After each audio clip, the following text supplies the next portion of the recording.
오늘 여러분과 함께 노크하시는 예수님처럼이라고 하는 제목으로 함께 말씀을 나누려고 합니다. 말씀을 통하여 성령님께서 각자에게 들려주시는 그 세미한 음성을 듣는 시간이 되기를 바랍니다. 오늘은 어린이 주일이라서 자녀 교육에 대한 말씀을 함께 나누려고 합니다. 여러분, 아이들이 어릴 때 보면 참 소꿉놀이를 하지 않습니까? 한 세 아이가 소꿉놀이를 하고 있었습니다. 엄마, 아빠, 아이 이렇게 역할놀이를 하고 있었는데요. 근데 누가 엄마하고 누가 아빠하고 누가 아이를 하는지 서로 이렇게 정하는 과정에서 서로 이렇게 의견 충돌이 있는 겁니다. 그러면서 한 여자아이가 이렇게 소리를 치는 거예요. 싫어, 싫어. 난 아이 안 할 거야. 나 아빠 할 거야. 아이가 여자아이인데 아빠를 하겠다는 겁니다. 그래서 왜 아빠를 하는지 물어보니까 아빠는 집에서 마음대로 시킬 수 있잖아. 야, 물 가져와. 야, 리모컨 가져와. 야, 조용히 해. 라고 하면서 아빠는 소파에 앉아서 명령만 할 수 있잖아요. 라고 하는 겁니다. 여러분, 아이들은 엄마 아빠가 집에서 하는 모습을 그대로 보고 배우고 있습니다. 그래서 자녀 교육이 얼마나 중요한지 모릅니다. 여러분, 가정에서 자녀를 어떻게 양육하시나요? 대부분의 부모님들이 자녀를 어떻게 양육하는지 아십니까? 당근과 채찍으로 양육을 합니다. 잘하면 뭘 주죠? 당근을 주죠. 못하면요? 채찍으로 훈육을 합니다. 그런데 당근과 채찍은 동물을 조련할 때 쓰는 겁니다. 여러분, 사람은요, 동물이 아닙니다. 인간은 하나님의 형상대로 지음을 받은 존귀한 존재입니다. 가정에서 교육의 핵심은 조련이 아니라 모범입니다. 부모가 직접 아이들에게 삶을 통하여서 모범을 보여주는 겁니다. 근데 대부분의 부모님들은 모범이 아니라 뭘로 하시는지 아십니까? 말로 합니다. 입으로 다 합니다.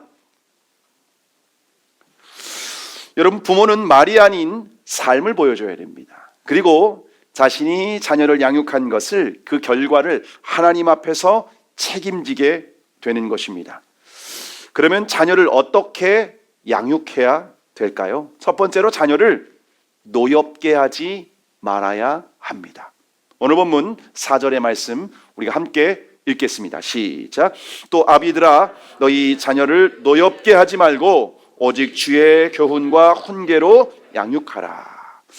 여러분, 우리가 노엽게 한다는 말을 일반적으로 어떻게 사용하죠? 아랫사람이 윗사람에게 예의 없는 행동이나 말을 했을 때 어른을 노엽게 한다라는 말을 사용하죠. 근데 오늘 하나님은요, 부모가 자녀를 노엽게 하지 말라 이렇게 말씀하고 계셔요.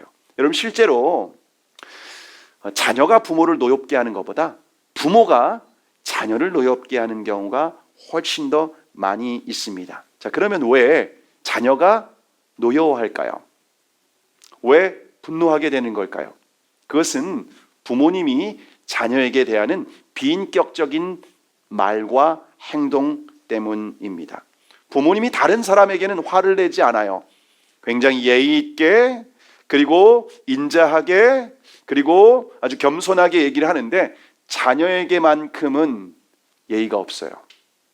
자녀에게만큼은 화를 내요. 근데 여러분, 자녀는요, 어리잖아요. 아직 여린 나무와 같아요. 그래서 여린 아이들의 마음 가운데 부모가 하는 말과 행동을 인하여서 상처가 됩니다. 아무리 사랑하는 부모가 하는 말이라고 할지라도 그 마음 가운데에 분명히 아픔과 상처로 남게 됩니다. 그럼 부모님들은 어떻게 생각하죠?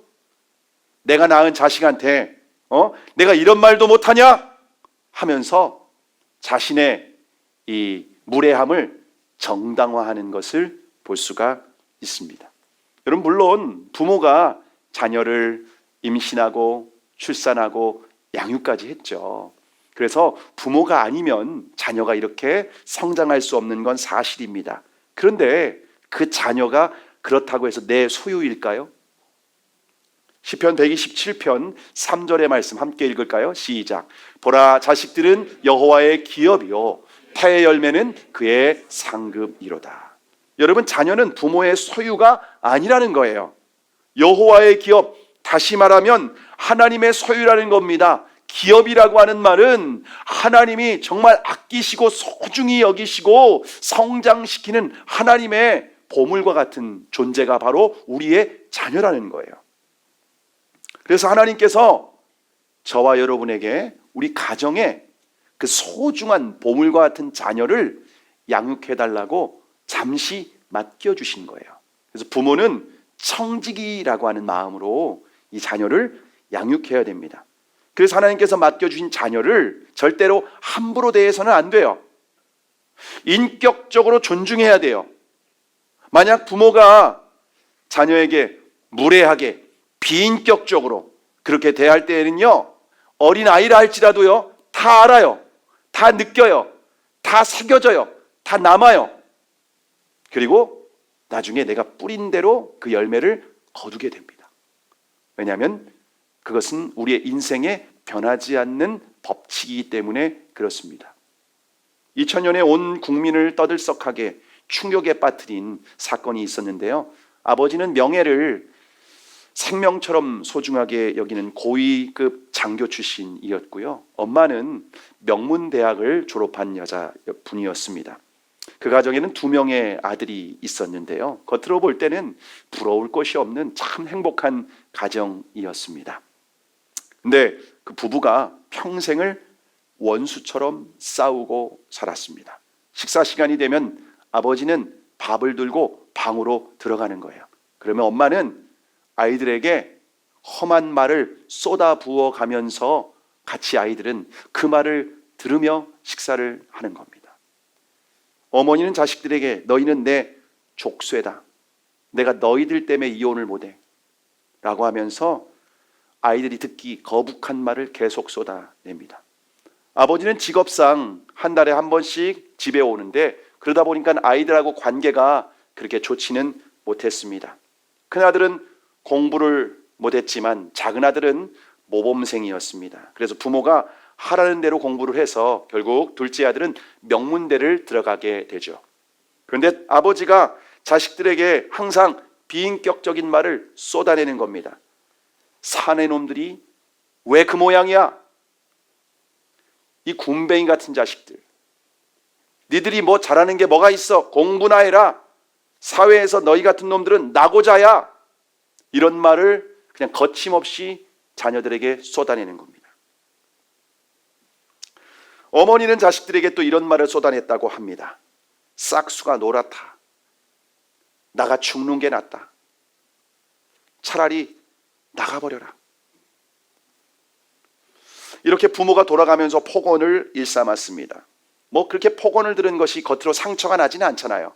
보여지거나 드러나는 것은 없습니다. 그런데 큰아들은 결국 집을 나가서 독립을 했고요. 근데 둘째 아들은 그냥 엄마 아빠가 하는 말하는 대로 듣는 마마보이였기 때문에 집안에서 있었습니다. 그러다가 결국 둘째 아들은 분노가 폭발을 해서 부모님들을 죽였습니다. 자녀를 얼마나 노엽게 했으면 그렇게 했을까요? 그런데 어머니는 교회를 열심히 다닐 뿐만 아니라 신학까지 공부한 분이었습니다. 그 결과가 어떻게 됐죠? 자녀에게 처참하게 죽는 것이 그 어머니의 열매였습니다. 자녀를 명문대학에 보낸다고 해서 부모 말을 잘 들었다고 해서 자녀 교육에 성공했다라고 말할 수는 없는 거죠. 자, 그러면 자녀를 노엽게 하지 않으려면 어떻게 해야 될까요? 자녀를 노엽게 하지 말라고 했는데 그것은 예수님처럼 자녀를 인격적으로 존중하라는 겁니다. 인격적으로 존중하라는 겁니다. 요한계시록 3장 20절의 말씀을 함께 읽겠습니다. 시작. 볼지어다 내가 문 밖에 서서 두드리노니 누구든지 내 음성을 듣고 문을 열면 내가 그에게로 들어가 그와 더불어 먹고 그는 나와 더불어 먹으리라. 여러분, 예수님은 온 우주를 창조하신 창조주 하나님이세요. 뿐만 아니라 우리를 위해서 생명을 내어주신 우리의 구원자이신 줄로 믿습니다. 근데 예수님께서 우리의 마음에 들어오고 싶어도 함부로 들어오지 않아요. 우리의 마음에 노크하세요. 우리 마음에 노크하시고 우리가 마음을 열면 그때 들어오세요. 왜냐하면 우리는 하나님의 형상대로 지음받은 존귀한 존재이기 때문에 그렇습니다. 근데 예수님이 우리의 마음을 열지 않으면 들어오실 수 없을까요? 여러분, 부활하신 예수님은요, 어디든지 시간과 공간을 초월해서 들어가셨던 분이십니다. 제자들이 문이 닫혀 있었습니다. 방 안에 있을 때. 그런데 예수님은 그곳을 그냥 뚫고 들어오세요. 신령한 몸으로. 어디든지 초월하시는 분이세요. 언제든지 들어올 수 있는 분이십니다. 뿐만 아니라 예수님은 권리가 있어요. 왜냐하면 저와 여러분이 죄와 사단의 종로로 탈 때에 당신의 핏값을 주고 값을 지불하고 우리를 속량하셨습니다. 다시 말하면 값을 주고 우리를 사셨습니다. 그래서 이제는 우리는 누구의 소유가 되었냐면은 예수님의 소유가 되었습니다. 그래서 우리는 예수님을 어떻게 고백하면 주님이라고 고백합니다. 그분은 우리의 주인이십니다. 우리의 생사 여탈권을 가지고 계신 분이 우리 예수님이십니다. 그런데 그 예수님은 우리 안에 들어오실 때에 함부로 들어오지 않고 우리의 마음을 열고 예수님을 인격적으로 나의 삶의 주님으로 모셔드릴 때까지 노크하며 문 밖에서 기다리고 계십니다. 우리가 열어줄 때까지. 우리가 자녀를 대할 때 어떻게 대해야 된다고요? 노크하시는 예수님처럼, 오늘 설교 제목이죠. 노크하시는 예수님처럼 인격적으로 대하시길 바랍니다. 자녀 방에 들어갈 때 함부로 문 열고 들어가지 말고 노크하시고 들어가세요. 자녀를 인격적으로 존중해 주세요. 나의 소유가 아니라 하나님의 자녀입니다. 그래서 자녀를 예수님처럼 대하는 것이 자녀를 노엽게 하지 않는 비결인 줄 믿으시기를 바랍니다. 다음으로 자녀를 어떻게 양육해야 될까요? 둘째로 주의 교훈과 훈계로 양육해야 됩니다. 오늘 보면 4절을 다시 한번 우리가 읽어보겠습니다. 시작. 또 아비들아, 너희 자녀를 노엽게 하지 말고 오직 주의 교훈과 훈계로 양육하라. 여러분, 여기서 주의 교훈과 훈계로 양육하라고 했는데 이것은 무슨 뜻일까요? 먼저 교훈이라고 하는 말은 원어를 보면요, 파이데이아라고 되어 있습니다. 이것은 양육, 훈련, 가르침, 교정이라고 하는 의미가 있습니다.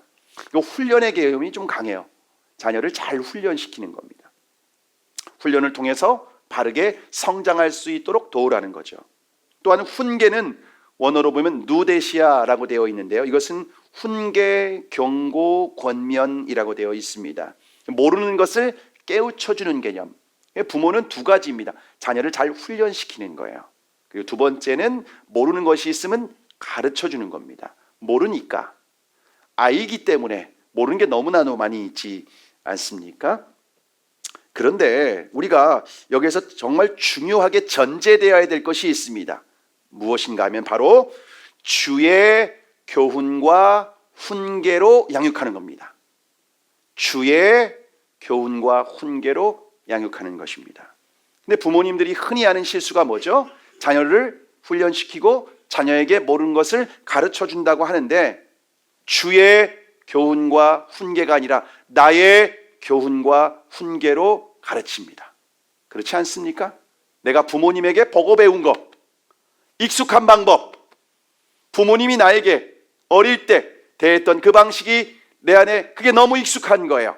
그래서 나의 교훈과 훈계로 자녀를 양육하는 겁니다. 내가 원하는 방법, 쉬운 방법, 익숙한 방법, 편안한 방법대로. 그래서 부모님들이 주로 사용하는 방법이 뭐죠? 잔소리입니다. 잔소리. 여러분, 뭐가 잔소리죠? 옳은 말을 기분 나쁘게 하는 거예요. 부모님들은 자녀에게 옳은 말을 기분 나쁘게 하는 은사가 있는 것 같아요. 말끝마다 기분 나쁘게 해요. 기분 나쁘게 안 할 수도 있는데 엄마 아빠가 하는 말이 틀려? 내가 잘못했어? 아빠 말이 맞잖아. 엄마 말이 맞잖아. 맞는 말을 기분 나쁘게 하는 거예요.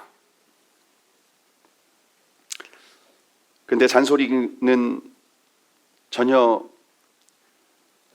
효과가 없습니다. 만약 잔소리로 우리 아이들이 변화됐다면요, 세상에 문제가 있겠습니까? 학교에서 잔소리 듣죠. 집에서 잔소리 듣죠. 그렇게 많은 잔소리를 들었으면은 그 아이들이 문제가 될 게 하나도 없어요. 결국 잔소리로 아이들이 변화되지 않는구나. 그런데 계속해서 잔소리를 그냥 하는 거예요. 여러분, 잔소리가 효과가 없는데 왜 이렇게 잔소리를 할까요? 사람들은, 부모들은. 잔소리는 본능적으로 나오는 반응이에요. 생각 없이 나오는 반응이에요. 생각 없이 그냥 보자마자 즉각적으로 나오는 게 바로 잔소리라는 거예요. 옳고 그름은 알잖아요, 어른이니까. 그러니까 야, 이거 잘못됐어. 너 왜 그래? 이러면 안 돼. 하면서 본능적으로 툭툭 튀어나오는 거예요. 그냥. 요즘 맞벌이하는 부부가 많아서 이렇게 그 할머니 할아버지들이 양육하는 경우가 많이 있습니다. 그런데 한 할머니가 손주들을 양육하고 있었는데요. 그 할머니는요, 고등학교 수학 선생님이었습니다. 오랜 시간 학교에서 아이들을 가르치던 거죠. 이제 그 딸과 사위가 맞벌이를 하니까 어쩔 수 없이 이 할머니가 아이들을 지금 양육하고 있는 겁니다. 초등학생들이었습니다. 근데 이제 학교 선생님이었으니까 손주들에게 직접 공부도 가르치는 거예요. 여러분, 초등학교 수학이 참 어렵습니다.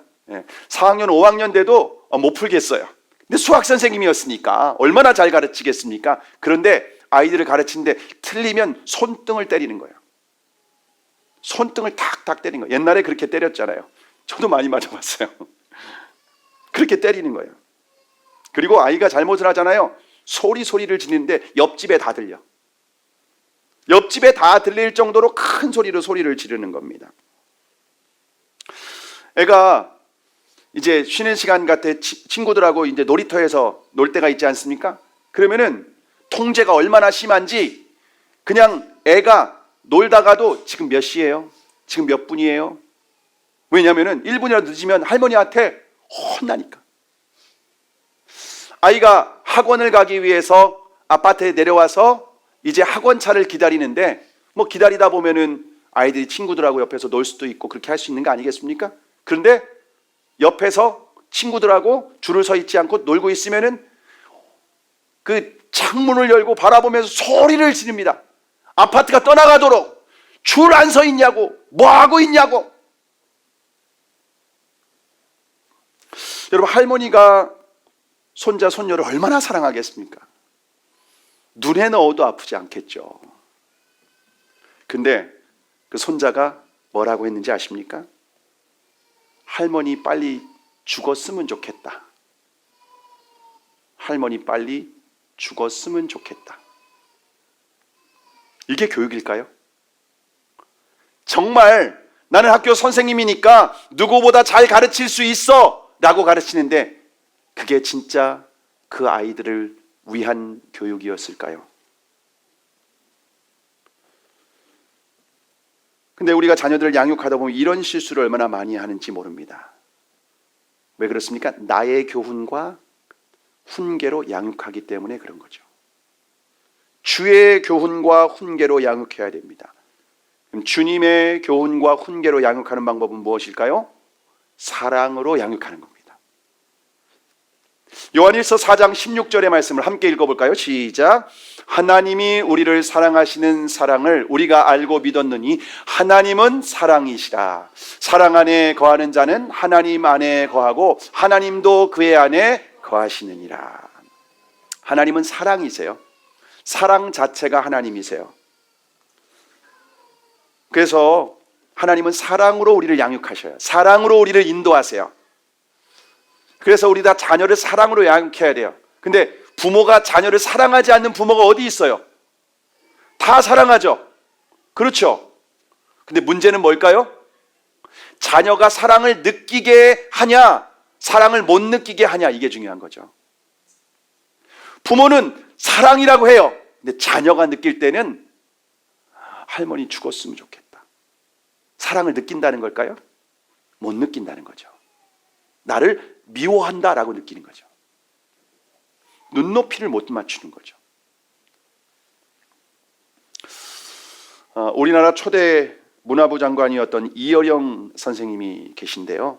이어령 선생님은 젊은 시절에 가난하고 너무나도 바빴다고 합니다. 그때 딸아이를 사랑하는 방법은 돈을 많이 벌어서 바비 인형을 사주고 피아노를 사주고 사립학교에 보내는 것이 아빠로서 딸에게 잘해주는 것이라고 생각을 했답니다. 그것이 사랑이라고 생각했습니다. 그러던 어느 날 서재에서 글을 쓰고 있었는데 딸아이가 문을 두드리고 들여왔습니다. 딸이 자기 전에 아빠에게 인사를 하려고 찾아왔었던 겁니다. 딸은 아빠가 자신을 번쩍 안아서 높이 들어 올려주고 새로 산 잠옷을 입고 왔는데 그걸 알아봐 주기를 기대했었던 겁니다. 근데 아빠는 글을 쓰느라고 너무 바빠서 딸을 쳐다보지도 않고 손만 번쩍 들고 굿나잇 미나, 그냥 그렇게 대충 말을 던지고 말았습니다. 딸은 아빠의 뒷모습만 보고 방으로 돌아갔습니다. 시간이 지나 어느덧 그 딸은 중년이 되었는데 암에 걸리고 말았습니다. 그리고 암에 걸렸던 딸은 54살에 아버지들보다 먼저 천국으로 가게 되었습니다. 딸이 죽은 후에 이어령 선생님이 그게 너무나도 오랫동안 마음에 이렇게 상처로 남아있게 본인의. 그래서 딸에게 보내는 굿나잇 키스라고 하는 책을 쓰게 됩니다. 그 책의 내용의 일부가 이렇습니다. 어린 시절 아빠의 사랑을 받고 싶었다는 너의 인터뷰 기사를 읽고서 까마득히 잊고 있었던 기억이 되살아났다. 그래 호흡이 끊길까봐 널 돌아볼 틈이 없었노라고 변명할 수도 있다. 그때 아빠는 가난했고 너무 바빴다고 용서를 구할 수도 있다. 무엇보다 바비 인형이나 테디베어를 사주는 것이 너에 대한 사랑인 줄 알았고 내가 바라는 것이 피아노이거나 좋은 승용차를 타고 사립학교에 다니는 것인 줄로만 여겼다. 하차는 굿나잇 키스보다는 그런 것들이 너에게 주는 것이 아빠의 능력이요 행복이라고 믿었다. 만일 지금 나에게 그 30초의 시간이 주어진다면 하나님이 그런 기적을 베풀어 주신다면 그래 미나야 딱 한 번이라도 좋다. 낡은 비디오 테이프를 되감듯이 그때의 옛날로 돌아가자. 나는 그때처럼 글을 쓸 것이고 너는 엄마가 사준 레이스 달린 하얀 잠옷을 입거라. 그리고 아주 힘차게 서재문을 열고 아빠 굿나잇 하고 외치는 거다. 약속한다. 이번에는 머뭇거리면서 있지 않아도 된다. 나는 글을 쓰던 펜을 내려놓고 읽다만 책장을 덮고 두 팔을 활짝 편다. 너는 달려와 내 가슴에 안긴다. 내 키만큼 천장에 다다를 만큼 널 높이 치켜 올리고 졸음이 온 너의 눈, 상기된 너의 뺨 위에 굿나잇 키스를 하는 거다. 굿나잇 미나야, 잘 자라 미나야. 그 하찮은 굿나잇 키스를 해주지 못한 이어령 선생님의 마음에 평생 후회가 됐던 거죠. 우리가 자녀들에게 사랑을 줄 수 있는 시간이 많지 않아요. 우리 자녀에게 줄 수 있는 것은 관심과 사랑인 줄 믿으시기를 바랍니다. 제인 아담스라고 하는 여성은 미국 최초의 노벨 평화상을 수상한 여자입니다. 여자로서 최초로 수상한 여자인데요. 제인 아담스는 평생 시카고의 빈민굴에서 문제아들과 함께 살았습니다. 그녀가 문제아들과 함께 살면서 정말 중요한 것을 깨닫게 됩니다. 그리고 그녀는 부모를 만날 때마다 꼭 이런 말을 해주곤 한다고 합니다. 딸이 엄마와 이야기하고 싶어 하면 지금 오븐에서 음식이 타고 있어도 먼저 딸과 이야기하세요. 아들이 아버지와 얘기하고 싶거든 가게 문을 닫고라도 아들의 말 상대가 되어 주십시오. 그것이 돈을 버는 일입니다. 저는 사역하느라고 참 바쁘게 살아왔습니다. 주말도 없었죠. 저는 주말이 제일 바쁜 날이기 때문에. 그리고 아이들이 학교를 갔을 때 제가 쉴 수 있기 때문에 아이들과 함께하는 시간이 거의 없었습니다. 그러다 보니까 아이들과 따뜻한 대화를 나눈 적도 많지 않았습니다. 그러면서 내가 정말 아이들이 원하는 것을 주었을까? 그러지 못했더라고요. 그러면서 저도 너무나도 많이 회개가 됐습니다. 자녀가 부모에게 원하는 것은 관심과 사랑이라는 거예요. 또한 우리가 자녀를 가르칠 때 용서를 가르쳐 줘야 됩니다. 용서. 왜냐하면 용서가 없는 사랑은 사랑이 아니기 때문에 그렇습니다. 사랑을 한다고는 하는데 용서를 안 해주는 거예요. 사랑하지 않는 거죠. 한동대의 이기복 교수님 딸이 고등학교를 올라가게 됐는데 성적이 떨어졌답니다.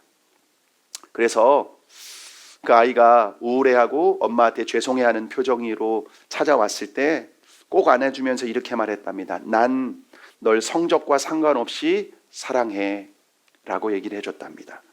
근데 그 다음에 또 성적이 떨어진 거예요. 그래서 마음을 굳게 먹고 또 딸을 격려해주고 칭찬해줬다고 합니다. 근데 얼마 후에 그 딸이 밝은 표정으로 세 번째 성적표를 가지고 왔답니다. 이제는 성적이 올랐겠지라고 기대했는데 여전히 성적이 떨어진 겁니다. 순간 내가 잘못했나? 그렇게 하면 안 됐나? 혼을 냈어야 되나? 근데 곧바로 그 마음에 감사가 느껴졌답니다. 왜냐하면 요즘 학생들이 성적 때문에 방황하고 거짓말하고 심지어 가출하고 자살까지 하는데 성적이 떨어진 것을 보고도 기쁘게 당당하게 엄마에게 찾아오는 그 딸이 감사했다는 겁니다. 여러분, 성적이 좀 안 좋아도 그 아이의 인격이 늘 당당하고 그 아이의 인격이 위축되지 않고 사람들 앞에서 떳떳하면은요, 정직할 수만 있다면 그게 바르게 자란 거 아니겠습니까?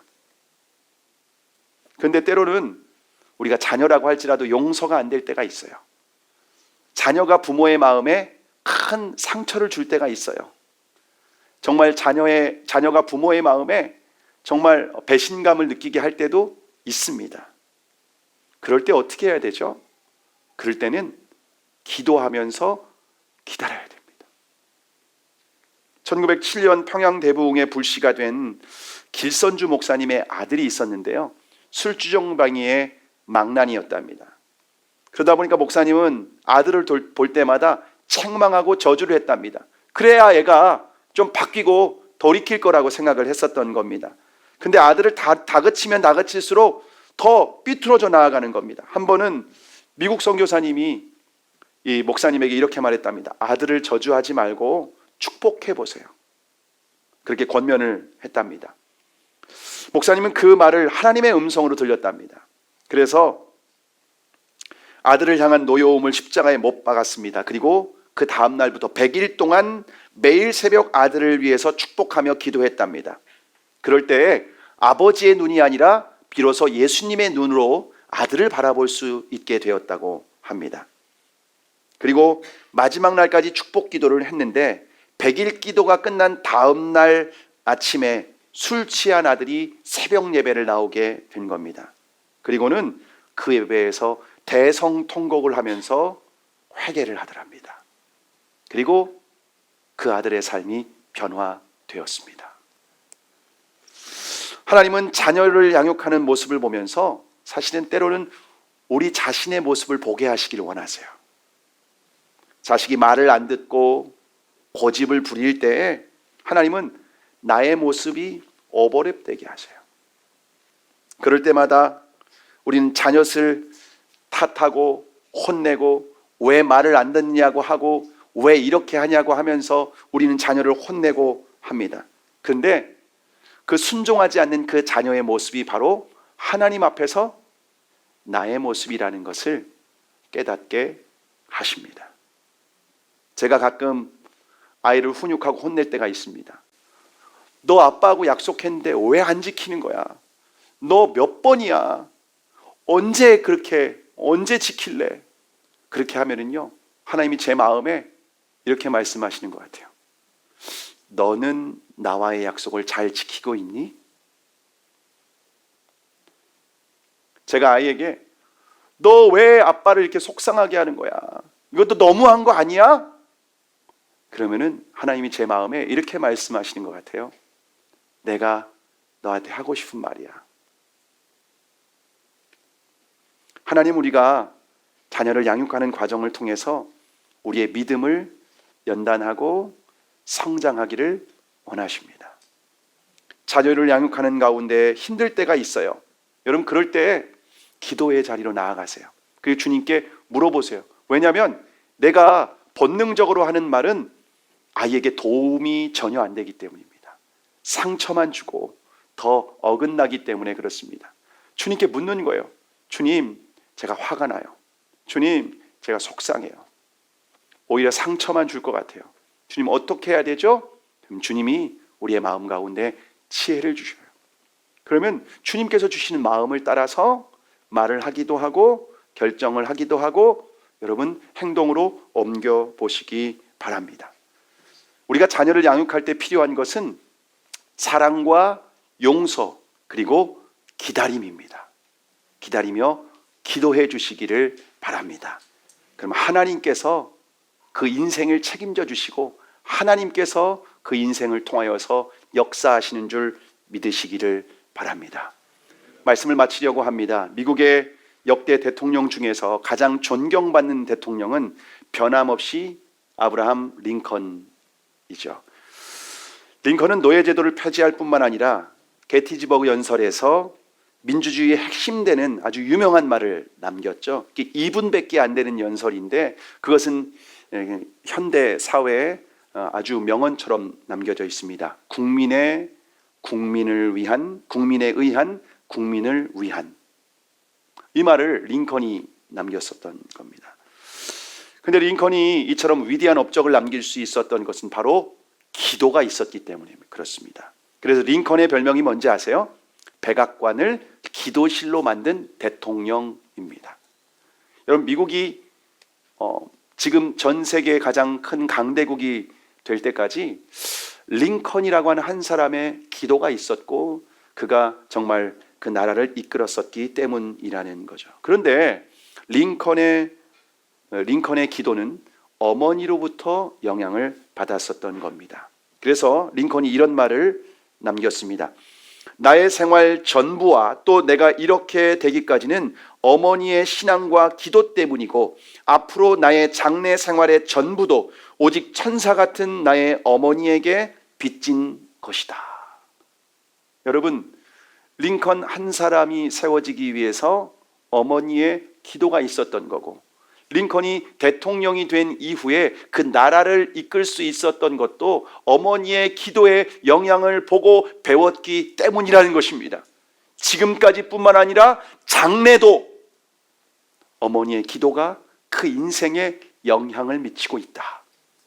여러분, 링컨의 어머니는 아들을 양육할 때 기도로 양육한 거예요. 근데 그럴 때 링컨이라고 하는 한 사람을 통하여서 한 나라를 세우게 되고 노예제도가 폐지되게 되고 민주주의가 세워지게 된 것입니다. 어머니의 기도로. 여러분, 자녀가 세상에서 별과 같이 빛나는 아름답고 존귀한 인생이 될 수 있었던 겁니다. 우리가 자녀에게 물려줄 수 있는 유산 중에 가장 귀한 것은 신앙의 유산인 줄 믿으시기를 바랍니다. 자녀는 부모님이 가정에서 하는 걸 보고 배우는 거예요.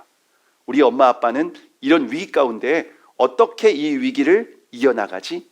엄마 아빠는 이런 어려움을 당했는데 어떻게 이걸 극복해 나가지? 기도로 이겨나가는구나. 그것이 자녀에게 유산처럼 남게 되는 거죠. 그 자신을 대했던 것 그리고 가정에서 보여준 모습이 자녀에게는 각인이 되고 그 그게 교육이 되어서 그 아이의 인생을 살아갈 때 인생에 어려움이 찾아오게 되죠. 풍파가 찾아오게 되죠.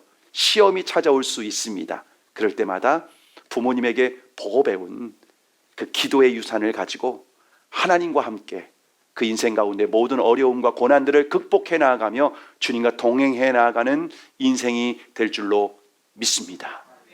저와 여러분이 오늘 하나님께서 우리에게 주신 소중한 자녀를 어떻게 양육해야 되는지 딱 두 가지죠.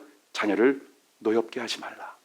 그리고 오직 주의 교양과 훈계로 양육하라. 여러분, 저와 여러분이 이렇게 가정 안에서 우리 자녀들에게 잘 실천하여서 하늘의 별과 같이 빛나는 그러한 우리의 존귀한 자녀들이 되기를 주님의 이름으로 축복합니다.